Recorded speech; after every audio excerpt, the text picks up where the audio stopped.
टुन्नू चिड़ा मेहनत मजदूरी करके अपने परिवार का पालन पोषण कर रहा था। इस महंगाई के जमाने में टुन्नू के परिवार का गुजारा बड़ी कठिनाइयों से होता था। जब उसे काम मिल जाता तो उसका परिवार भरपेट भोजन खाता, लेकिन किसी किसी दिन काम न मिलने की वजह से उनको भूखा ही सोना पड़ता। टुन्नू जी, कल दिवाली है, कहीं से पैसों का इंतजाम हो जाता तो बच्चों के लिए थोड़ी मिठाई और पकवान बना देती, वरना दिवाली के दिन भी हमारे दोनों बच्चे उदास रहेंगे। मैं क्या करूँ रानू जी, 4 दिन से कोई काम नहीं मिला। रोज पूरे जंगल में जाता हूँ और खाली हाथ ही लौट आता हूँ। हो सकता है आज मुझे कोई काम मिल जाए, क्योंकि कल दीपावली है। लक्ष्मी माँ की कृपा आप पर हो और तुम्हें काम मिल जाए। हे लक्ष्मी मैया, कृपा करके इनको काम दिला देना, वरना हम गरीबों की दिवाली कैसे मनेगी। अब तो तुम्हारा ही सहारा है। अपनी पत्नी की बात सुनकर टुन्नू चिड़ा काम की तलाश में निकल जाता है।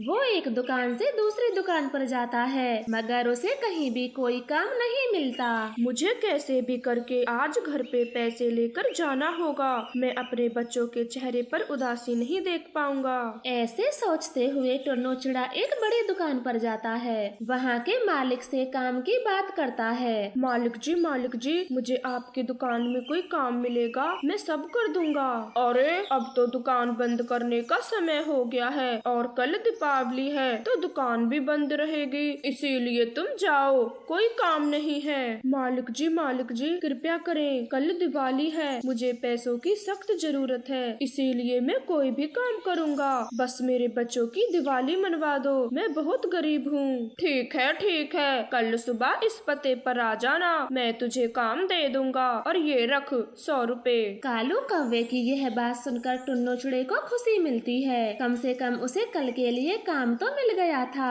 फिर टुन्नू चिड़ा घर पहुंचकर अपनी पत्नी को सब बता देता है। ये तो बड़ी खुशी की बात है, आपको काम जो मिल गया, अब हमारे बच्चे भी दिवाली अच्छे से मना पाएंगे। मम्मा कल मेरे लिए कचौड़ी बनाना और मीठे में बर्फी लाना। मम्मा मेरे लिए तो थोड़े से पटाखे और फुलझड़ी ले आना। ठीक है मेरे बच्चों, कल पापा सब ले आएंगे, अब आप सो जाओ। फिर रानो अपने दोनों बच्चों को सुला देती है। अगली सुबह के 6 बजे थे। रानो चिड़िया टुन्नू चिड़े को जगाती है। टुन्नू जी उठें, सुबह हो गई है, आपको कालू सेठ के घर काम पर जाना है। रानो जी, मुझे क्या हो गया, सर बहुत भारी भारी लग रहा है, आंखें भी दुख रही हैं। फिर रानो चिड़िया टुन्नू का पंख देखती है। अरे आपको तो तेज बुखार है, सारा बदन आग की तरह तप रहा है। भगवान मेरे साथ ही ऐसा क्यों करते हैं, जेब में एक भी पैसा नहीं और तबीयत भी खराब हो गई, लेकिन मैं जाऊंगा, मुझे जाना होगा मालिक के घर। टुन्नू जी, आप इस हालत में काम कैसे करोगे, आपको बहुत तेज बुखार है। रानो जी, अगर मैं नहीं जाऊंगा तो बच्चों के लिए मिठाई और पटाखे कहाँ से लाऊंगा, मुझे जाना होगा। नहीं टुन्नू जी, आप घर पर आराम करें, मैं चली जाती हूँ मालिक के घर। ये कहकर रानो चिड़िया कालू कौवे के पते पर चली जाती है और उससे बातें करती है। मालिक जी, कल आपने मेरे पति टुन्नू को काम पर बुलाया था, अचानक से उनकी तबीयत खराब हो गई, इसलिए उनकी जगह पर मैं आई हूँ। आप जो भी काम है मुझसे करवा लें। कालू जी, आप भी ना हर किसी पक्षी को घर पे बुला लेते हो। गौरी जी, कल इसका पति मुझसे बहुत विनती कर रहा था, तो मैंने सोचा घर में दिवाली की पार्टी है, कोई ना कोई काम कर ही देगा। जान ना पहचान बनने चले हैं गरीबों के मसीहा। और तुम चिड़िया, अच्छे से सुनो, अच्छे से बगीचे की सफाई करो और स्टोर रूम से लड़ी निकाल कर सारे बगीचे में लगा देना, तुझे तेरे पैसे शाम को मिल जाएंगे। ठीक है मैम साहब, मैं सारे काम अच्छे से कर दूंगी, आप बिल्कुल चिंता ना करें। फिर गौरी कौवी घर के अंदर चली जाती है और कालू कौवा भी कुछ काम से घर से बाहर चला जाता है। मैं जल्दी जल्दी बगीचे का काम खत्म करती हूँ, फिर पैसे लेकर टुन्नू जी को भी तो दिखाना है, उन्हें बहुत तेज बुखार है। ऐसे सोचकर रानो जल्दी जल्दी काम करती है। गौरी का बेटा जग्गू बहुत शैतान था, वो हर समय कोई न कोई शैतानियाँ करता रहता। ये नई नौकरानी तो बहुत भोली है, इससे ही थोड़ी शरारत करता हूँ। जब ये स्टोर रूम में जाएगी तो पहले से ही अंदर रखे पटाखों में आग लगा दूंगा, जब आंटी डरेंगी तो बड़ा मजा आएगा।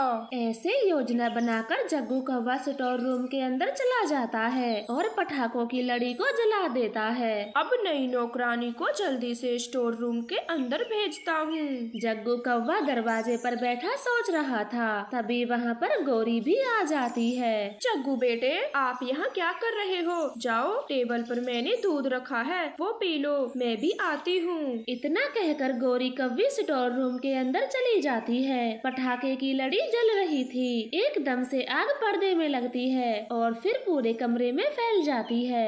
मम्मा, मम्मा, अंदर मम्मा है, मम्मा को बचाओ कोई। जग्गू की ऐसी चीख सुनकर रानो चिड़िया अंदर आती है। जग्गू बेटे, आप यहीं रहें, मैं आपकी मम्मा को कुछ नहीं होने दूंगी। फिर रानो चिड़िया अपनी जान की परवाह किए बिना आग में चली जाती है और बेहोश गौरी को बाहर लाती है। कालू कौवा भी वहाँ पर आ जाता है। गौरी, गौरी, आप ठीक हो? और ये आग कैसे लगी? पापा, मम्मा, ये आग मेरे कारण लगी, मुझे माफ कर दे, मैं आगे से कभी शैतानी नहीं करूँगा। रानो चिड़िया, आपका बहुत बहुत धन्यवाद। अगर आज आप न होती तो मेरी पत्नी जलकर मर जाती। नहीं नहीं साहिब जी, ऐसा मत बोलिए, ये तो मेरा फर्ज था। अब मैं चलती हूँ, शाम हो गई है, मेरे बच्चे मेरा इंतजार कर रहे होंगे। रानो रुको, ये 5,000 रुपए मेरी तरफ से आपके परिवार के लिए दिवाली का छोटा सा तोहफा, और मेरी जान बचाई इसके लिए तुम्हारे पति की नौकरी पक्की। कल से वो हमारी दुकान में काम किया करेंगे। बहुत बहुत धन्यवाद मैम साहब, आपका बहुत बहुत धन्यवाद। आपने तो मेरी सारी चिंताएं दूर कर दी। अब मैं टुन्नू जी का इलाज भी कराऊंगी और अपने बच्चों के लिए मिठाई पटाखे भी ले जा पाऊंगी। फिर रानो चिड़िया खुशी खुशी घर जाती है। वो सारी बात अपने पति को बता देती है। सच रानो जी, आज दीपावली के दिन लक्ष्मी माँ ने हम पे अपनी कृपा कर ही दी। हाँ टुन्नू जी, देर से ही सही, मगर लक्ष्मी माँ ने हम सबकी परेशानियाँ ठीक कर दी। फिर वो परिवार लक्ष्मी जी की पूजा करता है, मिठाई दिए पटाखे जलाकर दिवाली का त्योहार मनाते हैं। प्यारे दोस्तों, दीपावली के पावन त्योहार पर अपने से गरीब लोगों की मदद जरूर करें। आपका बहुत बहुत धन्यवाद। आपको हमारी तरफ से दीपावली की ढेर सारी शुभकामनाएं।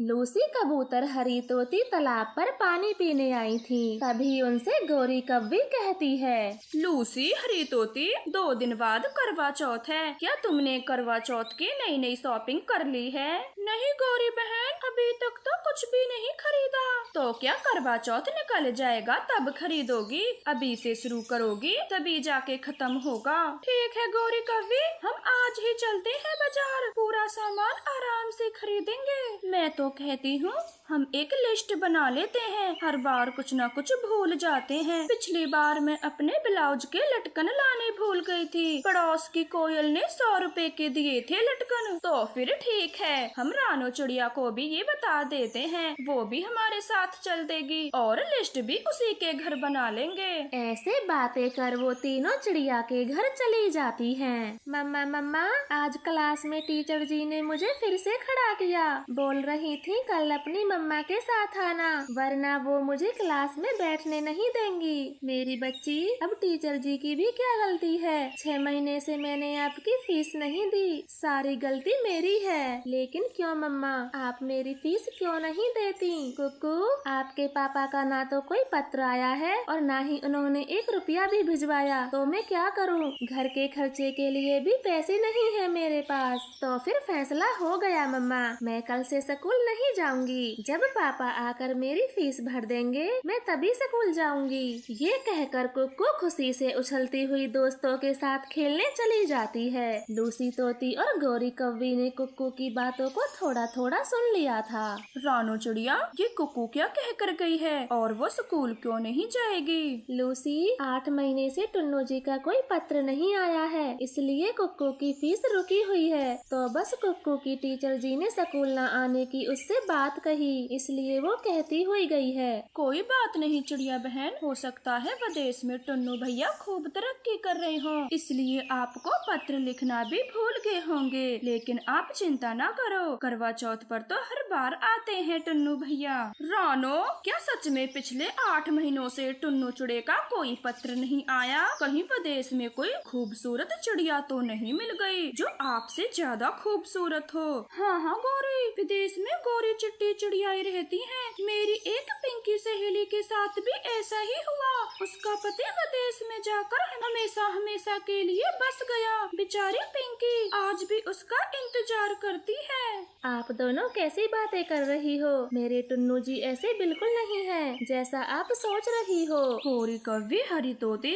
जरा मुंह संभाल के बातें करें। टुन्नू भैया रानो और अपने बेटे को छोड़कर कहीं नहीं जा सकते। हम जिस काम के लिए आए हैं उसी की बातें करो। माफ करना लूसी, मगर सच तो यही है। अब रानो को भी यह मानना होगा, आज नहीं तो कल। चलो हरी तोते, हम शॉपिंग करने चलते हैं। अब रानो क्या करेगी बेफजूल की खर्ची करके? गोरी, मुझे अपने पति पर पूरा भरोसा है, वो जरूर आएंगे। लूसी बहन, मेरे पास रुपये नहीं है जो मैं नया श्रृंगार खरीद सकूं, इसलिए मैं पुराने सामान से ही व्रत रखूंगी। आप सब जाएं। ऐसे बातें कर वे तीनों रानो के घर से चली जाती हैं और ढेर सारी शॉपिंग करती हैं। अगले दिन चिड़िया चुपचाप अपने घर के दरवाजे पर बैठी हुई थी। चिड़िया को अकेला देख गोरी कव्वी उसके पास आती है। ये देख रानो, कल मैंने कितनी ढेर सारी शॉपिंग की है। लाल बनारसी साड़ी, नया चूड़ा और नए सैंडल। जरा बता तो तुझे कैसा लगा मेरा सामान?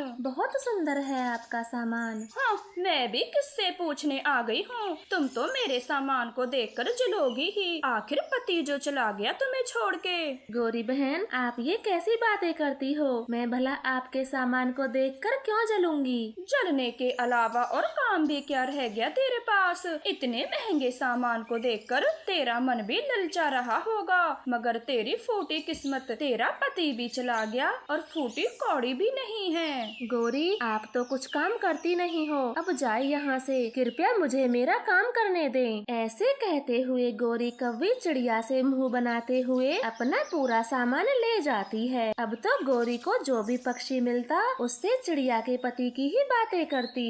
मिट्ठू, कबूतर, बुलबुल, आप सबको चिड़िया के बारे में कुछ पता भी है? गोरी, मैं तो कल शाम को ही गई थी चिड़िया के घर, सब कुछ ठीक था। फिर अब क्या हो गया? मोटो बुलबुल किस मुंह से बताएगी रानो कि उसका पति उसे छोड़ के हमेशा हमेशा के लिए विदेश में जा चुका। उन्होंने रानो से रिश्ता खत्म कर लिया है।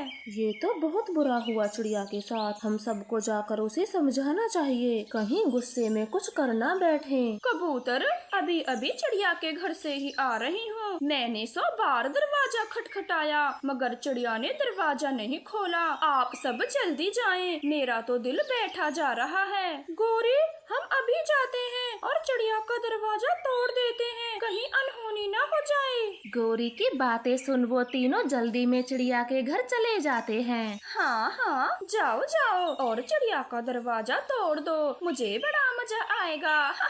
कबूतर, अंदर से कोई भी आवाज नहीं आ रही, आप जल्दी दरवाजा तोड़ें, मैं बहुत घबरा रहा हूँ, मुझसे कुछ भी नहीं होगा। कबूतर झट से चिड़िया का दरवाजा तोड़ देता है। तभी रानो चिड़िया वहाँ पर आ जाती है। कबूतर भैया, ये आपने क्या किया? मेरे घर का दरवाजा क्यों तोड़ दिया? कोई बात थी तो मुझसे करते, गुस्सा मेरे दरवाजे पर क्यों निकाला? चिड़िया बहन, आप घबराई नहीं, आपको जीना होगा कुक्कू के लिए और हम सब आपके साथ हैं। कोई भी समस्या हो तो मुझे बताना, मैं आपकी मदद जरूर करूँगी। हाँ हाँ चिड़िया, टुन्नू चिड़िया को नरक में भी जगह नहीं मिलेगी, उसने आपके साथ बहुत गलत किया है। आप सब जाए यहाँ से और मेरे पति के बारे में कुछ बुरा ना बोलें। कल करवा चौथ है, वो हमसे मिलने जरूर आएंगे। ये कहकर रानो चिड़िया अपनी बेटी को लेकर घर के अंदर चली जाती है। चले चले दोस्तों, रानो अभी बहुत दुखी है, वो इस कड़वे सच को अपना नहीं पा रही। फिर वो सभी अपने अपने घर चले जाते हैं। रात हो जाती है।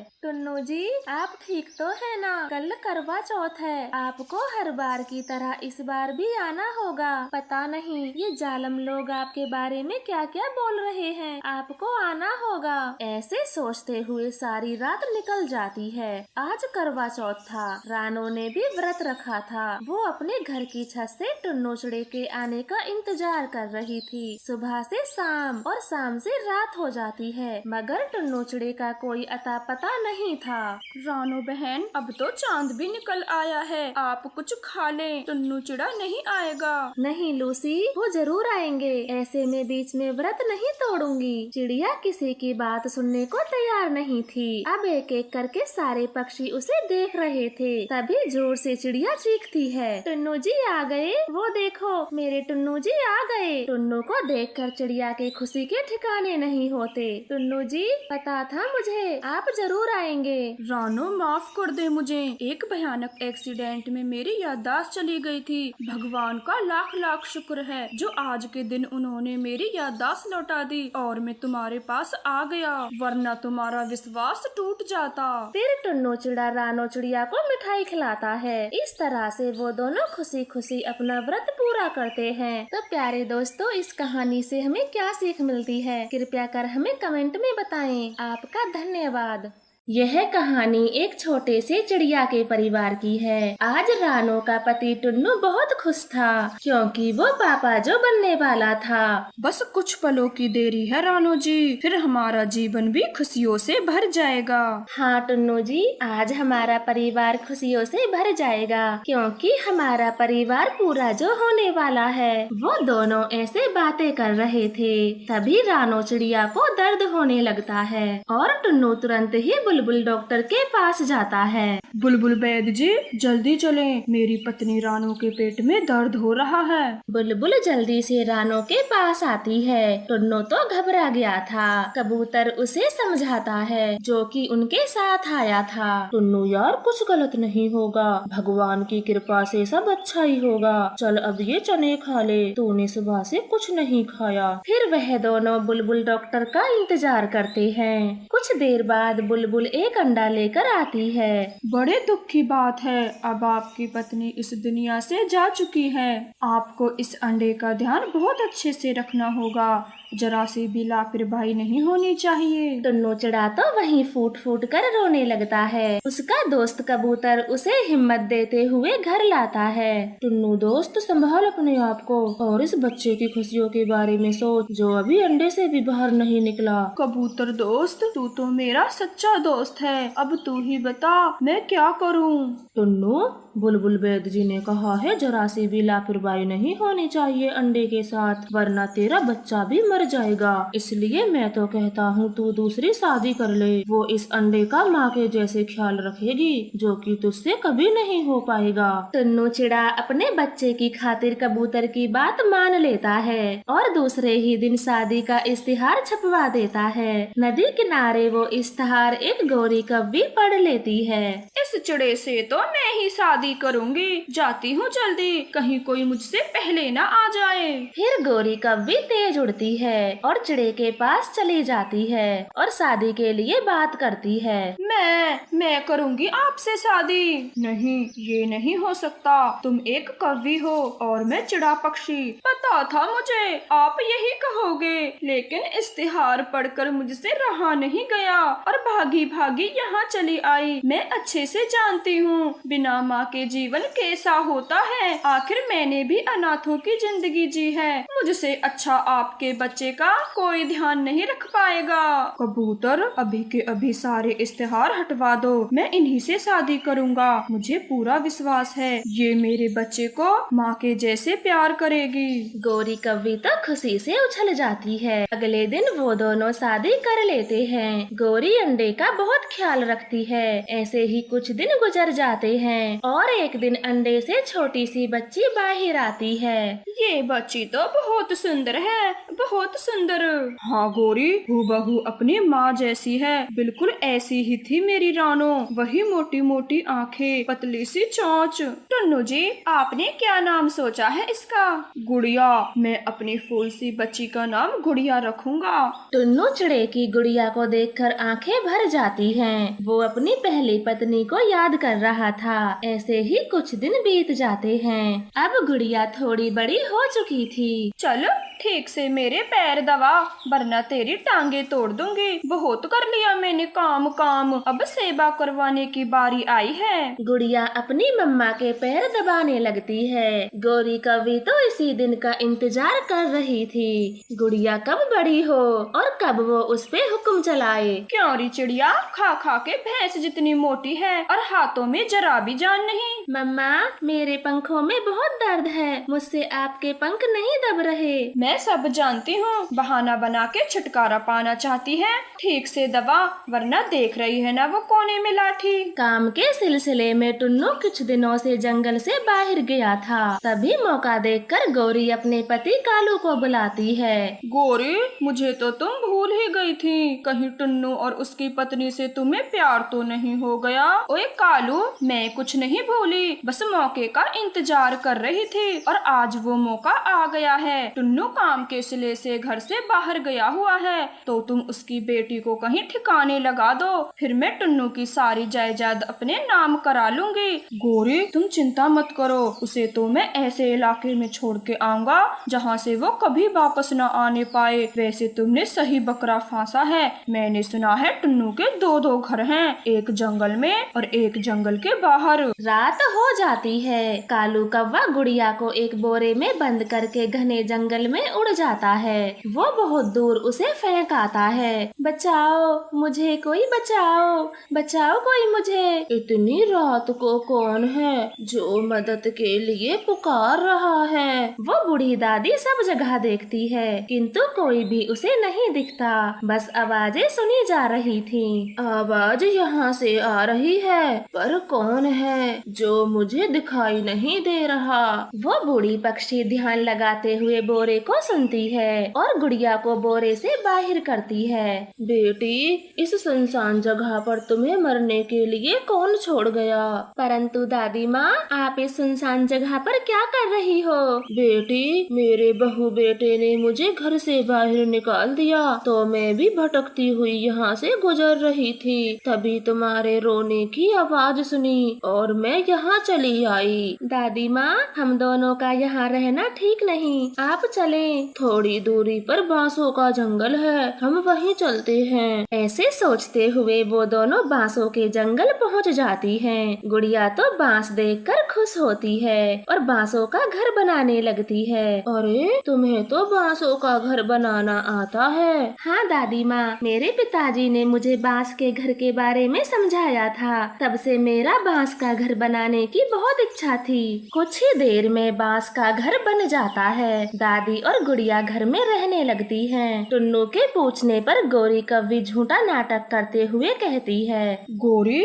गुड़िया बेटी कहाँ है? हाय हाय, मेरी ही फूटी किस्मत थी जो मैं गुड़िया बेटी को मेले में लेकर गई। ना जाने वो मेरा पंख छुटाकर कहाँ चले गई। टुन्नू जी, मैंने सब जगह ढूंढा। टुन्नू गौरी की बात पर विश्वास कर लेता है और हर जगह अपनी बेटी को ढूंढने लगता है। ऐसे ही महीने बीत गए थे।